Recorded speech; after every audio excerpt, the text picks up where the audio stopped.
Hey everyone, welcome back to our channel today. We're diving into the 2009 Australian 50-cent coin to see which ones could be hiding serious value in your change. Whether you're a seasoned numismatist or just curious about your spare coins, you won't want to miss this. Let's get started.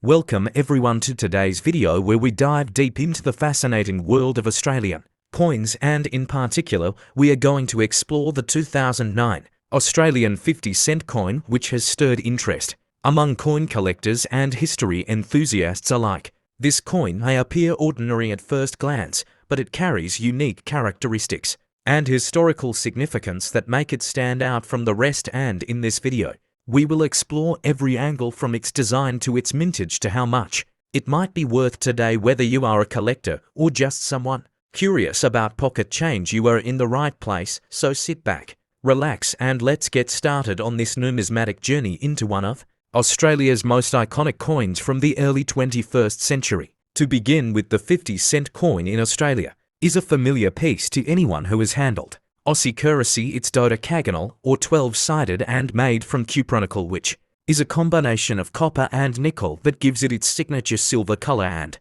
solid weight. The coin has a diameter of 315 millimeters and a weight of 1555 grams, making it one of the largest circulating coins in the country. And in 2009, like in most years, the coin featured the effigy of Queen Elizabeth II on the obverse, which is the front side of the coin, and this particular portrait was designed by Ian Rank Broadley, who is a well-known British sculptor whose initials IRB appear just under the Queen's neckline on these coins. Now turning our attention to the reverse side, the 2009 50-cent coin maintained the traditional coat of arms of Australia, which has been a fixture on the coin since 1966. When decimal currency was introduced, the design features a kangaroo and an emu holding a shield that contains symbols of Australia's 6 states, and above them is the 7-pointed Commonwealth star, which is a nod to the Federation of the States in 1901, and surrounding the central imagery are decorative elements that tie the entire design together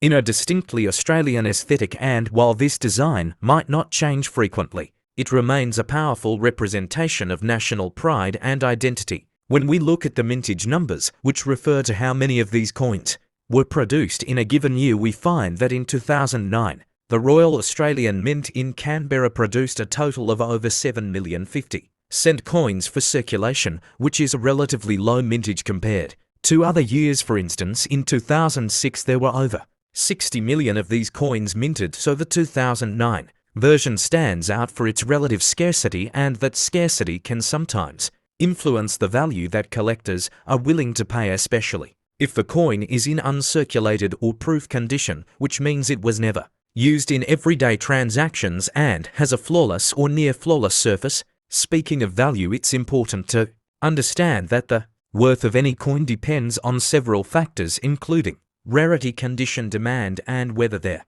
were any errors or varieties in minting process. For the 2009 Australian 50-cent coin, circulated examples typically hold a value equal to their face value, which is 50 cents, but uncirculated coins or coins that are part of mint or proof sets can be worth more, often ranging from 2 to 10 Australian dollars, and in some rare cases where coins are perfectly preserved or have an unusual flaw, they can be valued even higher by collectors who specialize in Australian decimal coinage. Let's take a moment to talk about how you can identify if your 2009 50-cent coin is one of those more valuable versions. The first step is to check the condition of the coin using a magnifying glass and good lighting. You want to look for signs of wear, scratches, discoloration, or damage, because even small imperfections can reduce the collector value significantly. The next step is to determine if your coin has been circulated or not. If it came from a mint roll or a set and still has its original luster, then it might be considered uncirculated and would fetch a better price on the secondary market or through online platforms like eBay or numismatic forums.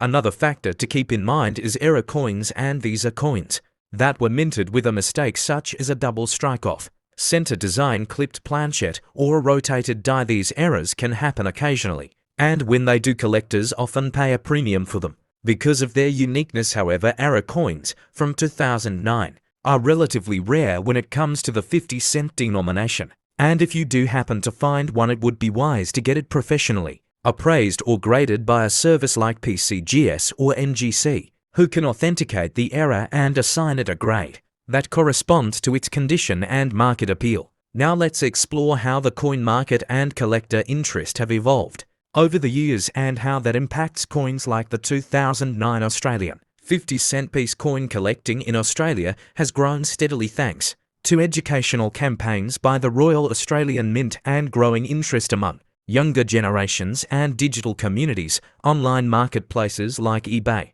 Gumtree and even Facebook groups have made it easier than ever to buy, sell and trade coins, and this increased access has led to more awareness and enthusiasm around special edition coins, lower mintage years and those with historical or design significance, all of which applies to the 2009 issue to some extent. We should also discuss how to store and protect your 2009 50-cent coins. If you are thinking about holding onto them as part of a collection, keeping them in a dry temperature controlled environment is key. Using acid-free holders or capsules will help prevent tarnishing, and handling them with cotton gloves or by the edges only will avoid transferring oils and dirt from your fingers, which can corrode the metal over time. And if you are serious about investing in coins, it is also wise to keep detailed records of where and when you acquired each piece, what you paid, and any notable features it has, including mintage numbers and condition ratings. As we wrap up this deep dive into the 2009 Australian 50-cent coin, I hope you've gained some valuable insights into its background, design, production, and collectible value. And whether you are a seasoned numismatist or someone who just found a shiny coin in their change, this coin offers a glimpse into Australia's rich coinage history and reflects the enduring appeal of tangible currency in a digital age. So if you enjoyed this content, make sure to like, subscribe and hit that notification bell, because we've got more coin spotlights coming up. And let us know in the comments if you have any 2009 50-cent coins in your collection or want us to cover